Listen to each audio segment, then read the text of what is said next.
Buenas noches a todos desde España. Soy Crypto40/fundamentalista, ¿vale?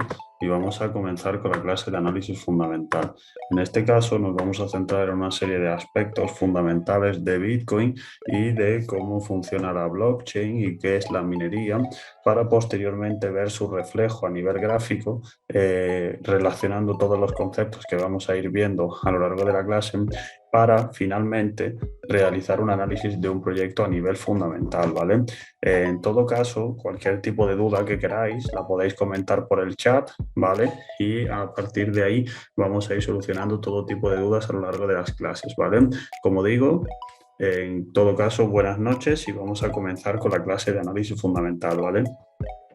En primer lugar, nos vamos a centrar en el índice que vemos a continuación en la parte derecha de la diapositiva. Nos vamos a centrar en los 4 puntos siguientes, que son qué es la minería y los mineros, qué es lo que se conoce como Proof of Work, qué es el Bear Market o Bearish y por último qué es el halving de Bitcoin, ¿vale? Es muy importante que vayáis comprendiendo los 4 puntos, pues todos están relacionados unos con otros, ¿vale? Y además, estas diapositivas que vamos a ver provocarán también que, si las comprendéis, entendáis a dónde quiero llegar cuando realizamos el estudio sobre la dominancia de Bitcoin sobre Bitcoin y sobre los periodos de halving, ¿vale? Entonces, como digo siempre, intentad atender lo mejor posible, intentad comprenderlo todo, preguntad lo que sea necesario para posteriormente ir resolviendo todas las dudas y que por tanto toda la clase de análisis fundamental sea algo continuo, es decir, se comprenda punto a punto para posteriormente verlo representado en un análisis gráfico, para posteriormente ver cómo se analiza un proyecto también y en qué nos tenemos que centrar a la hora de analizar un proyecto, ¿vale? Entonces, en primer lugar, pues nos centramos directamente en la minería. La minería se caracteriza por ser aquella actividad mediante la cual se produce la extracción de los bloques de la red de Bitcoin, en este caso, ¿vale? Estamos hablando de la minería en el caso de Bitcoin. Obviamente, la minería en el caso de cualquier otra red, pues consiste en la obtención de bloques para la formación de la blockchain, en su caso de la red de bloques de ese proyecto. La minería de Bitcoin básicamente va orientada a crear una red peer-to-peer, una red P2P basada en la propia blockchain. Las redes peer-to-peer o P2P se basan básicamente que son redes de pares, las que funcionan en situación de igualdad todos con ellos y que no se produce la intervención en su caso de ningún tipo de agente centralizado, ¿vale? Teniendo en cuenta que todos los mineros en este caso que funcionan dentro de la red de Bitcoin buscarán la resolución de un problema criptográfico para generar un nuevo bloque que se convierta en un bloque adicional de la propia red de Bitcoin y que por tanto, gracias a este mecanismo de resolución de los problemas criptográficos, pues podemos ver determinadas noticias, como por ejemplo las que hemos visto hace poco, en la cual un minero con poca capacidad de procesamiento ha logrado resolver el problema criptográfico y recibir la recompensa por generar un bloque de Bitcoin, ¿vale? Es decir, lo que se evita es que en este caso las personas que tengan más capacidad de minar puedan ir en contra de los que tengan menos capacidad de minar, ¿vale? Por lo tanto, creando una red mucho más igualitaria. Además, otra de las características que tiene la red de Bitcoin es que en este caso, lo que se busca es la resolución para el problema criptográfico a través habitualmente de un programa o de una actividad de prueba y error, ¿vale? Entonces, cada vez se hace más difícil la generación de bloques de Bitcoin. De hecho, como podéis comprobar, o si observáis datos on-chain, la tasa de dificultad de minería de Bitcoin ha llegado a hacer all-time high en los últimos tiempos, ¿vale? Lo que quiere decir que cada vez es más difícil generar Bitcoin. Así se aporta una de las características más importantes que tiene la red de Bitcoin, y es que el propio Bitcoin como activo dentro del mercado se caracteriza por ser un activo difícil de alcanzar, lo que hace que tenga un mayor valor dentro del propio mercado, ¿vale? Siendo esta la primera de las características que podemos mencionar al respecto. En este caso, cuando un minero encuentra la solución al problema criptográfico, va a dar lugar a la formación de un bloque. Este bloque lo comunicará a todos y cada uno de los nodos de la red de Bitcoin para que lo acepten. Una vez que sea aceptado el propio bloque nuevo que se está generando, lo agregarán a la red y comunicarán la información al resto de nodos. Por lo tanto, he aquí otra de las características positivas que posee la red de Bitcoin. La red de Bitcoin, desde su creación en 2008 hasta hoy 2022, es decir, han pasado 13 años y medio aproximadamente, un poco menos de 13 años y medio, se caracteriza por ser una red que ha sido infranqueable, es decir, no ha sido hackeada en ningún momento, lo que le aporta una grandísima seguridad. ¿Por qué esta seguridad? Porque todas las transacciones y todos los bloques que se generan son aprobados por parte de los nodos y de todos y absolutamente todos los nodos de la red de Bitcoin. Por lo tanto, lo hacen una red muy segura. Además, en este caso también se verifica una de las características más importantes que posee la red de la blockchain, y es que en este caso todas las transacciones se conocen. Es decir, como ya sabéis, todas las transacciones que se desarrollan dentro de la blockchain dejan un rastro. Es cierto que esas transacciones son seudónimas en el sentido de que no aparece nombre y apellidos con respecto a las mismas, pero que se ha caracterizado tradicionalmente porque se recogen todas estas transacciones, todas estas direcciones, y por tanto en todo momento se puede rastrear a dónde han ido a parar determinados Bitcoin o dónde han ido a parar nuestras criptos. Son seudónimas en el sentido de que no aparece la identificación exacta del sujeto que hay detrás de cada dirección, pero sí se puede identificar cada una de las direcciones dentro del mercado, siendo esto una de las características también importantes de la blockchain, ya que aporta una gran transparencia dentro del propio sector. Recapitulando, para valorar las características de la red de Bitcoin, en este caso, es una red en la cual se produce la minería para dar lugar a la formación de bloques que se incorporan a la red. Además, es una red muy segura y además es una red también con una característica negativa en este caso, y es una red lenta, en el sentido de que necesita de mucho consenso y mucha aprobación para que se puedan desarrollar las transacciones. Por lo tanto, es una red que pierde potencialidad, es decir, es una red lenta. Sin embargo, es cierto que con las últimas actualizaciones que se han estado desarrollando, como por ejemplo la actualización Taproot y en su caso la actualización Lightning, lo que han permitido es aumentar la escalabilidad y por tanto que aún se puedan transaccionar de una forma mucho más eficiente y eficaz las transacciones a través de la red de Bitcoin. Siguiendo con nuestra diapositiva, básicamente verificar un breve resumen en el cual los mineros procesan las transacciones y aseguran la red a través de un hardware especializado y recogen los Bitcoin a cambio de este servicio, ¿vale? Entonces, como veis, los mineros reciben una recompensa, que es los propios Bitcoin, lo que hace que la minería sea una actividad bastante competitiva a nivel económico. Siguiendo con este punto, llegamos a uno de los segundos aspectos importantes. Hasta ahora hemos visto que los mineros lo que hacen es intentar resolver un problema criptográfico mediante un método de prueba y error, y que una vez resuelto reciben una serie de recompensas por haber resuelto este problema criptográfico. Pues bien, esto es lo que se conoce como el Proof of Work.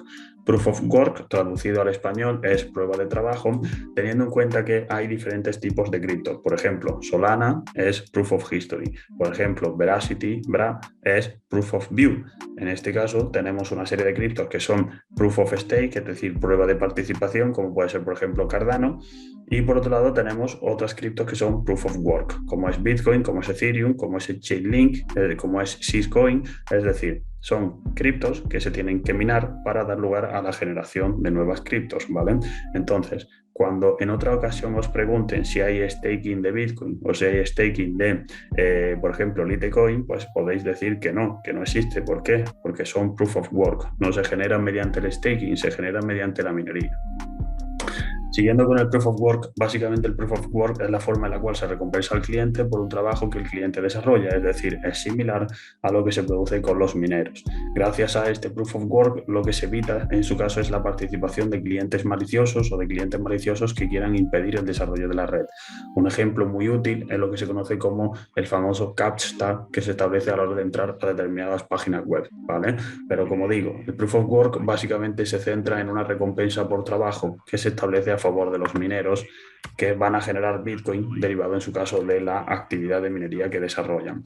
Cuando estamos haciendo referencia al Proof of Work, hay que tener en cuenta que en el propio white paper de Bitcoin, diseñado en 2008, ¿vale? Que hace poco ha sido su aniversario, de cumpliendo 13 años ya el white paper de Bitcoin, lo que se pretendía, yo os he sacado aquí un extracto de este white paper, en donde se establece que lo que se busca es crear una red de igual a igual, en donde las transacciones se agrupen en una cadena de prueba de trabajo, es decir, Proof of Work, y que se forme un registro, que es a través de la propia blockchain, en donde no se puede alterar sin rehacer la prueba de trabajo. Es decir, lo que tenemos hoy día es la generación de la propia blockchain, en donde no se puede revertir las transacciones realizadas sin haber alterado la totalidad de los bloques y la totalidad de las transacciones. Por lo tanto, es una red muy segura que, como veis, desde 2008 la idea principal era la generación de lo que hoy tenemos en funcionamiento. Siguiendo con el Proof of Work, vamos a subir la pantalla hasta arriba. Siguiendo con el Proof of Work, básicamente es un método muy seguro, ¿vale? Que dota a la red de Bitcoin de grandes cotas de seguridad y por tanto, si la red está formada por miles de mineros, cuanto más mineros tenga la red, más segura se hace. Y por tanto, volvemos a la característica que hemos destacado con anterioridad. La red de Bitcoin es la red más segura que hay en el mercado. No ha sido en ningún caso hackeada en 13 años que lleva funcionando, ¿vale?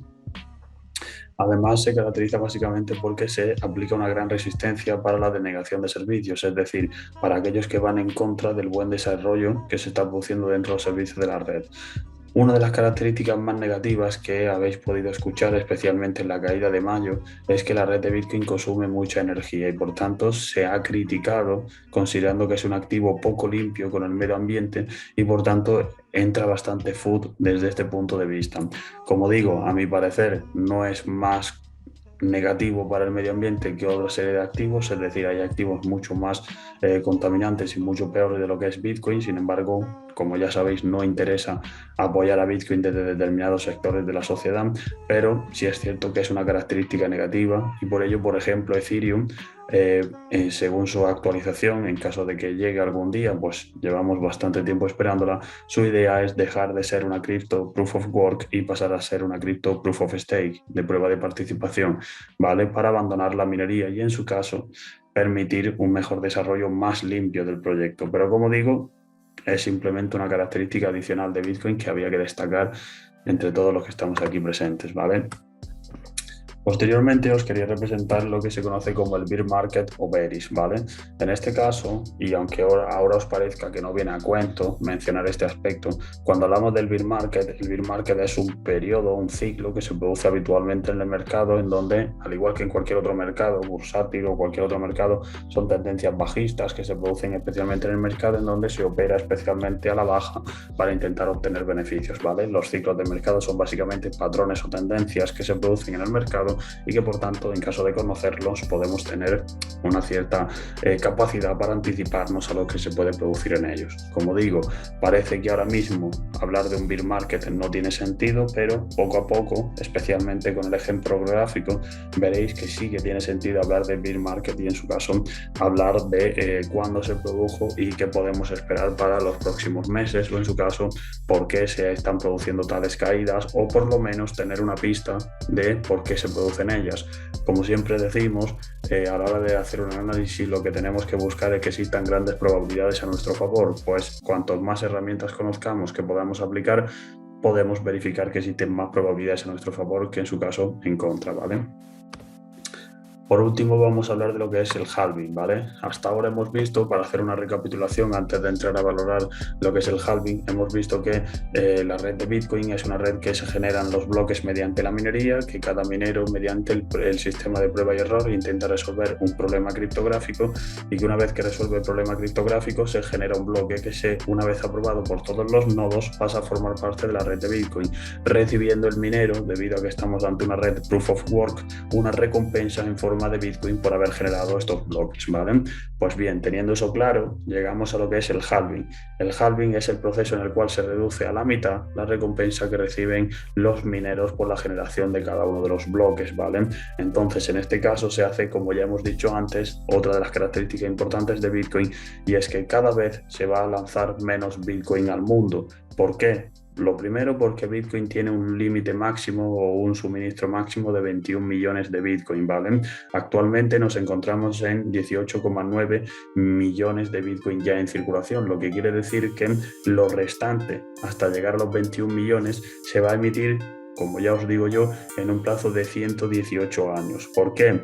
¿Por qué en tanto tiempo se van a emitir los 21 millones de Bitcoin mientras que hasta llegar a casi 19 millones de Bitcoin se han emitido en un periodo de 13 años? Pues bien, porque existe lo que se conoce como el halving. El halving se definió en el white paper, es decir, es de forma automatizada, no hay nadie que ya está decidido cómo se va a desarrollar y básicamente es una forma en la cual se reduce a la mitad la recompensa de los mineros. Por lo tanto, podéis comprender que si a medida que en un principio se generaba un bloque se obtenía una recompensa que era de 25 Bitcoin, cada vez que los mineros en 2008, 2009 y 2010 generaban un bloque, entonces recibían 25 Bitcoin de recompensa por su actividad como mineros. Sin embargo, esto posteriormente, ya no solo por el bloque, sino por la propia actividad minera, recibían en su caso una recompensa equivalente a 25 Bitcoin. Sin embargo, en 2012 llegó el primer halving y por tanto se reducía a la mitad, lo que hace que la recompensa de los mineros por su esfuerzo sea de 12,5 Bitcoin. Posteriormente, en 2016, se produce una reducción adicional también a la mitad, entonces se llegaba a 6 Bitcoin para los mineros. Por lo tanto, poco a poco se va reduciendo a la mitad, lo que provoca que hasta llegar a los 21 millones adicionales de Bitcoin que va a haber como máximo en circulación, se producirá en un periodo de, como digo, 118 años a contar desde este año 2022, ¿vale? Básicamente, cuando se produce el halving, esto se produce de forma automática, no quiere decir que no se produce ningún tipo de paralización en la red o en cuanto al funcionamiento de la misma. Y por otro lado, como digo, es un periodo que suele producirse cada 4 años. Sin embargo, este periodo de 4 años no es plenamente exacto, sino que va a variar, ya que va en función del número de bloques generados. Entonces, si aproximadamente un bloque se genera cada 10 minutos, la estimación es que se produzca a los 4 años. Pero como digo, puede variar en torno a unas semanas o incluso un mes, ¿vale? Pero importante que sepáis lo que es el Bitcoin, lo que es el halving, ¿vale? Dentro de conocer lo que es Bitcoin en su globalidad, pues si conocemos lo que es el halving, importante. Además, también valorar que el halving no solo se produce en Bitcoin, es decir, en otros proyectos que también son Proof of Work, se reduce la recompensa de los mineros a la mitad con una mayor o menor frecuencia dependiendo de lo que se diga en su white paper, ¿vale? Como se diga, que siguiendo con el halving, básicamente es el proceso mediante el cual se crea con el objetivo de evitar que todos los bitcoins salgan al mercado y por tanto se repartan rápidamente. ¿Por qué? Porque así hacen que cada vez sea más difícil obtener bitcoin, cada vez se convierte en un activo que es finito dentro del mercado y por tanto vaya adquiriendo valor con el paso del tiempo, como está ocurriendo básicamente. Se crea el mecanismo con el objetivo de controlar la emisión y existen nuevas monedas en circulación y podemos comprar Bitcoin con facilidad, ¿vale? Entonces, en este caso, el primer halving, como ya os he dicho, fue en 2012 y la recompensa de los mineros se redujo a 25 Bitcoin. Posteriormente, en 2016, se vuelve a producir una reducción. En 2020 se reduce a 6,75 Bitcoin y el siguiente halving será aproximadamente en 2024. Vale, una vez que ya hemos realizado esta introducción, vamos a pasar en su caso a valorar por qué os he explicado todo esto, ¿vale? Y esto lo vamos a ver directamente en TradingView. Y nos vamos a ir a TradingView y vamos a ver por qué yo os he mostrado todo lo que os acabo de mencionar, ¿vale? Pues bueno, nos vamos a ir al gráfico del precio de Bitcoin a lo largo del tiempo, ¿vale? Estamos en gráfico semanal. ¿Por qué os he mostrado todo esto? Pues para que veáis que existe una correlación entre lo que se producía con anterioridad y lo que se está produciendo en el momento actual. En primer lugar, tenemos el periodo de halving de 2016, ¿vale? Donde tenemos el precio de Bitcoin bastante estable. Esto era en sus inicios, ¿vale? No en sus inicios como tal, ya habían pasado 8 años desde que había nacido, pero todavía no era muy conocido. Posteriormente se llega al año 2017, en donde se produce un incremento del precio de Bitcoin de un 2.700%. Va de los $800 aproximadamente hasta los $20.000, ¿vale? Se produce uno de los años con mayor crecimiento, de hecho el año en el que más se ha producido el crecimiento del sector de las criptos en cuanto a precio, en donde se produce el boom de las criptos, ¿vale? Y posteriormente tenemos lo que en España y en muchos otros sitios se considera lo que es el cripto invierno. Fue el año 2018 y se produce una caída del precio de Bitcoin del 85%, bajando desde los 20.000 hasta los $3.000 aproximadamente, ¿vale? ¿Qué tienen en común? Pues primero, año de halving, segundo, año de crecimiento de las criptos posterior al halving y posteriormente año de caída en cuanto a las criptos, que es el segundo año posterior al halving, ¿vale? Como digo, tener en cuenta esto, 1, 2 y 3, ¿vale? Y la caída se produce en el tercero o en el segundo después del halving. Pues bien, nos vamos al proceso de 2020. En este caso tenemos en primer lugar un halving en 2020. Podéis ver cómo las gráficas exactamente son muy parecidas, ¿vale? Son muy parecidas en cuanto al tamaño, ¿vale?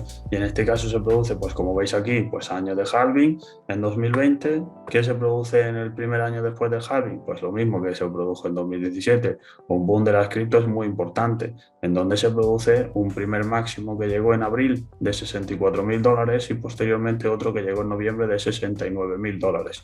¿Qué se produce después de esto? Pues mira, si nos vamos a 2 años después del halving de 2016, tenemos una caída del 85% del valor. Si nos vamos a 2 años después del halving de 2020, pues bueno, hemos tenido desde los $69.000 una caída hasta los $32.900, es decir, una caída superior al 50%, llegando incluso al 60% de caída. Como veis, es algo, como digo, similar y llamativo a lo que se produce en el periodo de halving anterior. Pero además, para que veáis que no, las coincidencias no paran aquí, nos vamos a ir al gráfico de la dominancia de Bitcoin, ¿vale? Y básicamente vamos a ver cómo también aquí se produce una gran relación en cuanto a la dominancia de Bitcoin en las distintas fases de halving. En primer lugar, volvemos a tener el primer periodo de halving, que fue el halving de 2016, ¿vale? La dominancia de Bitcoin, como veis, es casi del 100%. En este caso no había otras criptos y las que había no tenían un gran poder dentro del mercado en relación a Bitcoin. Año 2017, año del boom de las criptos, como hemos visto con anterioridad, el precio de Bitcoin sube mucho, surgen muchas otras criptomonedas y por tanto la dominancia de Bitcoin cae, y cae muchísimo, ¿vale? Cae hasta los niveles del 49% aproximadamente, para posteriormente recuperar un poco.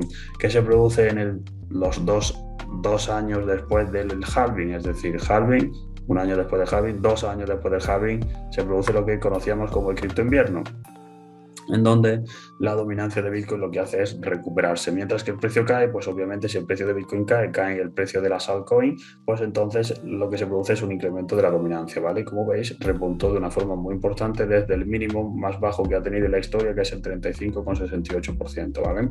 Pues bueno, una vez que ya tenemos el proceso que se produce en el halving de 2016, vamos a ver si en el halving de 2020 se ha producido un proceso similar. Pues bueno, en este caso tenemos, como ya he dicho, tenemos un periodo de halving en 2020, ¿vale? Y tenemos el año 2021 en donde se produce de nuevo el boom de las criptos, mucha más adopción y por tanto caída de la dominancia muy importante hasta zonas muy bajas en cuanto a ella. ¿Qué ha ocurrido? Pues bueno, yo sitúo aquí una interrogación para que os planteéis por lo menos qué puede ocurrir en 2022, si verdaderamente la dominancia va a volver a los valores que tenía incluso antes de 2021, perdón, o si por el contrario ya pensáis que el poder de Bitcoin nunca va a llegar a esos valores de nuevo y que se va a quedar aproximadamente en esta zona, o si por el contrario pensáis que incluso el poder de Bitcoin puede quedar aquí. Por eso, básicamente es una pregunta que os podéis hacer vosotros para que veáis qué es lo que vosotros mismos podéis llegar a considerar, ¿vale?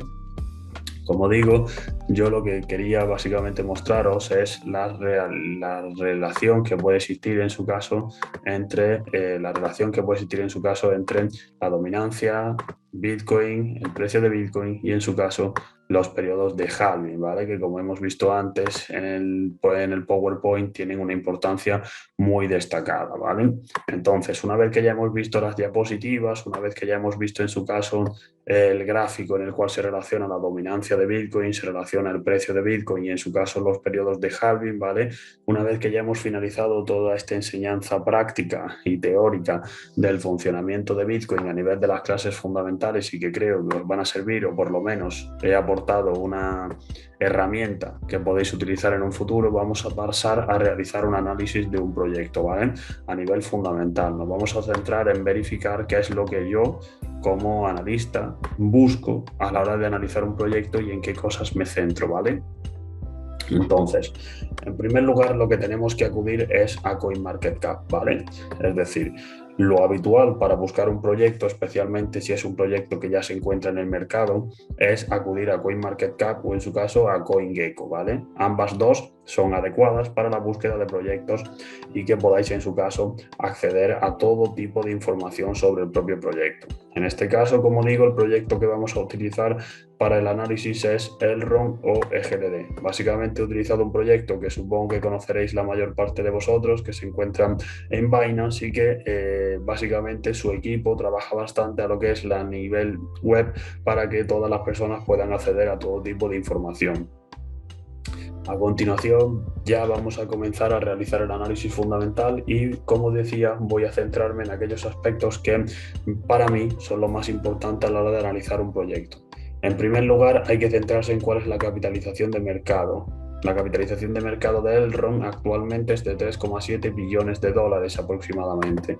¿Qué significa la capitalización de mercado? Es el número de tokens que hay en circulación multiplicados por su precio. Es decir, nos vamos aquí y vemos el suministro circulante, es decir, el número de tokens de GLD que hay en circulación, y lo multiplicamos por su precio. Eso nos llevará a calcular el market cap, ¿vale? Por otro lado, tenemos el suministro máximo, que nos determina en su caso cuál es el número máximo de tokens EGLD que va a existir en cualquier momento en el mercado. En ningún caso se van a sobrepasar los 31.415.926 EGLD. Y esto es importante que lo tengáis en cuenta, porque hay criptos como por ejemplo Polkadot, que no tienen suministro máximo, ¿vale? Como podemos ver a continuación. Sin embargo, hay otras en las que nos vamos a ir a Polkadot, ¿vale? Y aquí veremos cómo Polkadot no tiene en su caso suministro máximo definido, ¿vale? Como veis, no tiene suministro máximo, mientras que GLD, que es el proyecto que nosotros estamos valorando, sí que tiene suministro máximo, ¿vale? Pues por lo tanto, aquí en la parte de la derecha de CoinMarketCap se ve perfectamente todo lo relacionado con el proyecto. Entre otra serie de datos en los que yo me centro es, como digo, en el suministro circulante, suministro máximo y en el market cap. Si seguís bajando aquí, directamente se pueden ver los mercados en los cuales se encuentra el ROM, ¿vale? Básicamente se encuentra en Binance y en KuCoin, aunque, como digo, podéis acudir a otros, como por ejemplo todos los demás, puesto que es un token bastante importante y por tanto se encuentra distribuido en la mayor parte de los mercados que hay de criptomonedas. De hecho, es la cripto que se encuentra en el rango 41 en cuanto a capitalización de mercado, ¿vale? Pues bueno, una vez que hemos realizado tal valoración sobre estos datos, ya nos vamos a realizar el análisis del contrato. Para ello nos vamos al contrato directamente que aparece en CoinMarketCap. Y como decía con anterioridad, la blockchain, una de las características más importantes que tiene es que todas las transacciones dejan un rastro. Pues bien, aquí tenemos el número de titulares que poseen el token GLD, que hay 25.738 direcciones actualmente que poseen este token, ¿vale? Además, aquí tenemos en su caso, si le damos, bueno, aquí tenemos todas las transacciones que se han practicado, ¿vale? Con la cantidad establecida y, como digo, son seudónimas, es decir, no se conoce la persona, pero sí a quién se le transfiere en todo momento, ¿vale? Nos vamos a los titulares y vemos que la cartera que más tokens posee un total del 43,6% del supply total, ¿vale? Y nos metemos aquí para ver la gráfica y ver qué ocurre con esta cartera. Pues bueno, esta cartera es cierto que posee bastante supply de GLD, pero sin embargo también podemos ver cómo su posesión se ha reducido desde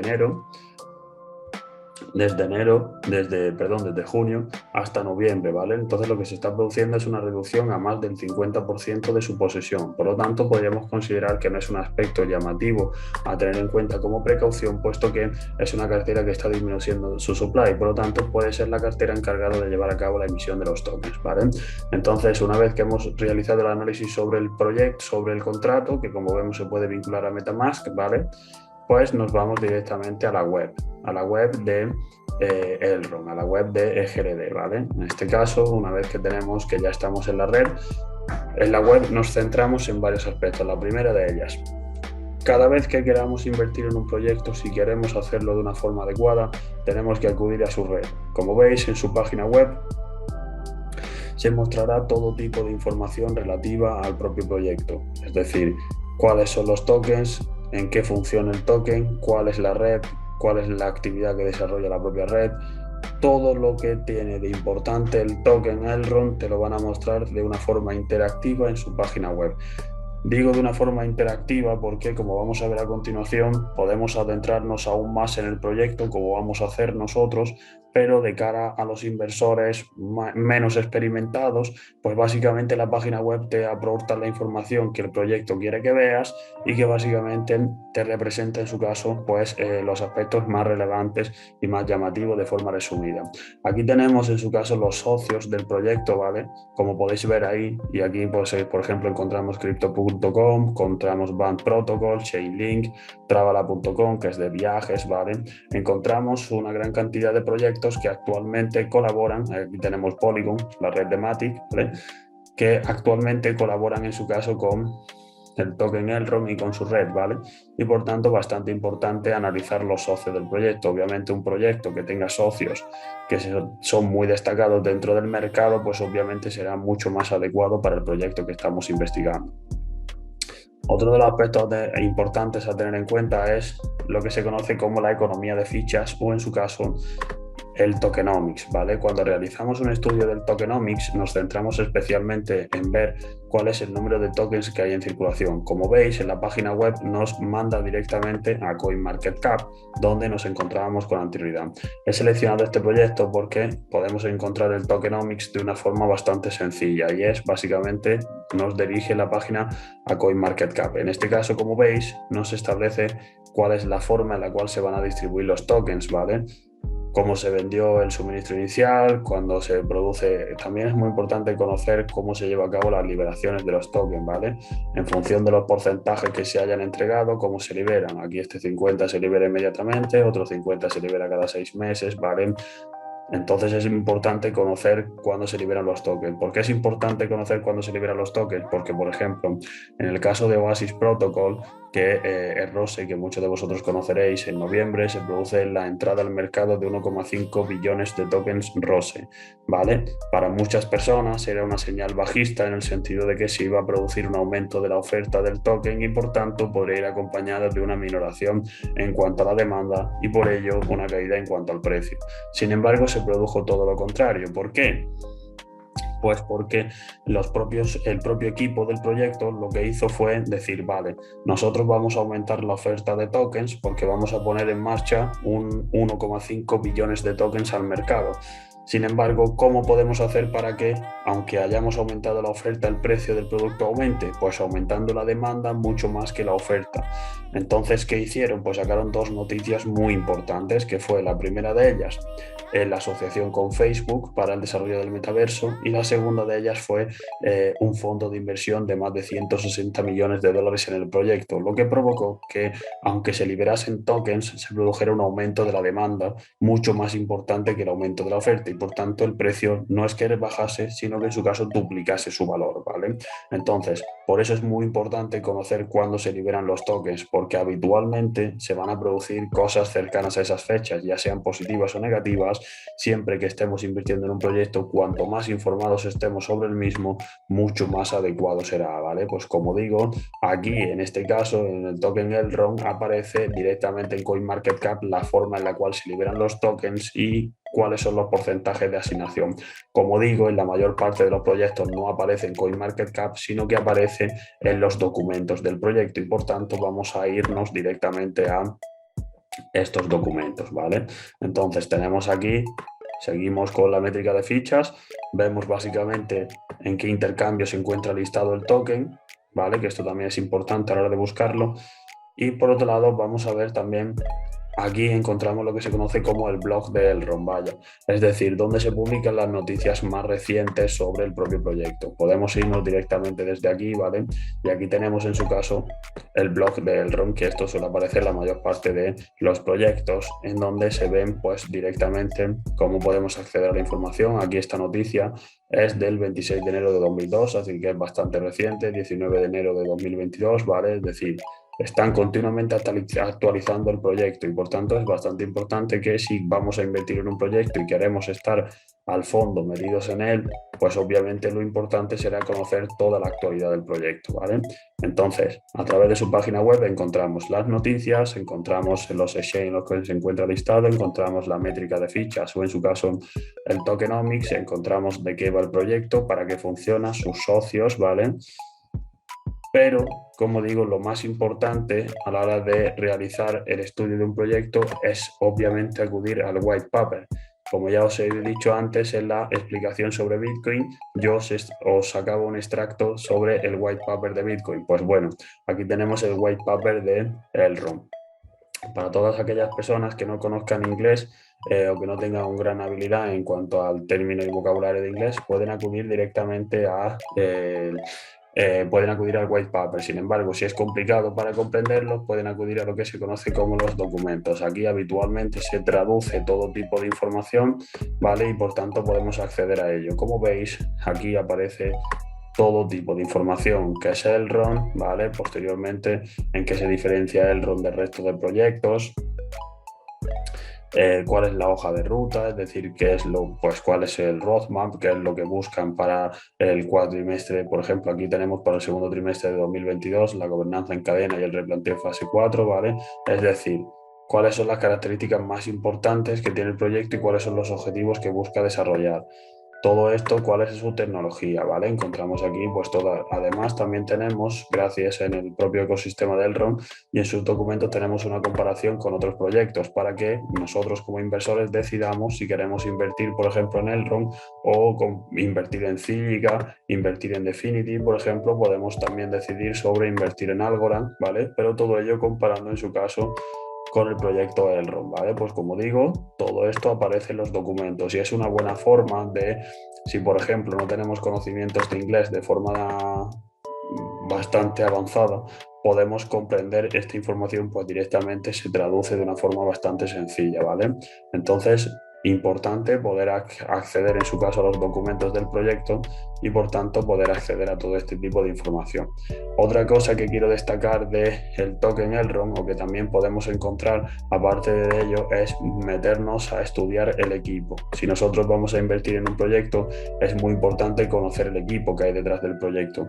Y entonces, si nosotros vamos a invertir en un proyecto, pues obviamente es importante conocer las personas que mandan en él. Y por ello, si un proyecto nos aporta los perfiles de LinkedIn, como podéis ver aquí, o incluso de Twitter, veremos que el proyecto nos aporta una mayor transparencia de lo que hacen otro tipo de proyectos. Y por tanto, es bastante útil que efectivamente nos aporten información sobre las personas que hay detrás del proyecto y ver cómo en su caso pueden intervenir dentro del mismo. Otra característica importante es apreciar el ecosistema, es decir, si nosotros estamos haciendo un estudio de un proyecto y queremos valorar cuáles son los proyectos asociados al mismo, pues bueno, aquí tenemos en su caso todos los proyectos que están asociados con Elrond y que forman parte de su ecosistema, divididos en función del tipo de proyecto que sean. Por ejemplo, aquí tenemos los oráculos, ¿vale? Y encontramos Umbrella Network, encontramos Chainlink, Van Protocol, DIA, ¿vale? Posteriormente tenemos aquí los proyectos de finanzas descentralizadas que se han integrado, como por ejemplo Orion Protocol, ¿vale? Entre otras series de proyectos, Injective Protocol, es decir, una gran cantidad de proyectos que se asocian con el propio token Elrond, ¿vale? Y por tanto también lo apreciamos directamente desde su web. Y por último, otra característica importante que quiero avanzar con respecto al propio proyecto es que Elrond te proporciona una cartera, que es lo que se conoce como la cartera Maiar, ¿vale? Del propio proyecto, y por tanto también aquí encontramos todo tipo de información sobre la propia cartera, sobre su funcionamiento. Aquí encontramos sus características, ¿vale? Por tanto, como digo, a la hora de analizar un proyecto nos tenemos que centrar en todo lo que viene recogido en su página web especialmente, donde se recoge todo tipo de información. También nos debemos encontrar siempre en el contrato, puesto que, como digo, no es lo mismo que el token lo posea un 98% del supply, lo posea una única persona, a que lo posean varias personas, ya que si, por ejemplo, lo posee una única persona, en caso de que ésta decida vender, el precio del token obviamente va a reducirse mucho. Por ello necesitamos, como digo, que exista una mayor distribución del token para hacerlo cada vez más descentralizado y que por tanto la evolución del mismo derive de la propia comunidad y no en su caso solo y exclusivamente de la voluntad de una persona. A continuación os voy a enseñar dos páginas importantes en donde podéis obtener información sobre el lanzamiento de nuevos proyectos, ¿vale?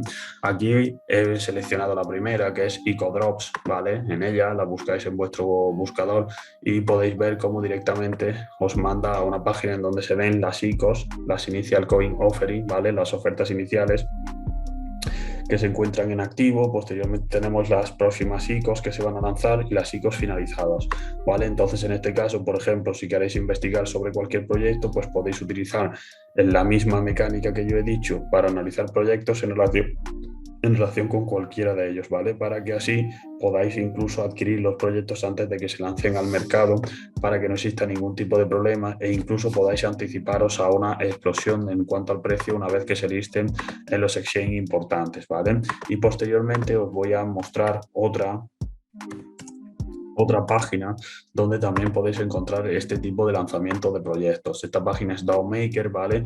Y aquí, como podéis ver, también se puede verificar cómo se produce la participación en los proyectos y cuáles son los proyectos que se van a lanzar próximamente. Como por ejemplo aquí tenemos Omnia, tenemos Temis, cadena Chainport, ¿vale? Es decir, tenemos Moon Network, es decir, tenemos una serie de proyectos que se han lanzado, otras que ya se han lanzado con anterioridad, para que veamos cómo se puede participar, y aquí directamente podemos darle a investigar el proyecto y ya nos va a aparecer un resumen sobre el mismo para que sepamos en qué estamos invirtiendo, ¿vale? Pues como digo, son dos plataformas importantes a la hora de buscar proyectos. Finalmente, pues bueno, ya voy a dar por finalizada la clase de análisis fundamental. Como digo, espero que os pongáis en contacto conmigo si tenéis cualquier tipo de duda, como ya sabéis y como aparece ahí. Soy @crypto40_. Buenas noches también a todos y espero en su caso que tengáis buen día y que podamos seguir con las clases de análisis fundamental en un futuro. Así que bueno, un saludo a todos. Que hemos mencionado, pues como digo, podéis acceder directamente a través de este link a mi Telegram y consultarme por privado cualquier aspecto que queráis o directamente por parte de la propia comunidad de CryptoPub, ¿vale? Así que bueno, un saludo a todos.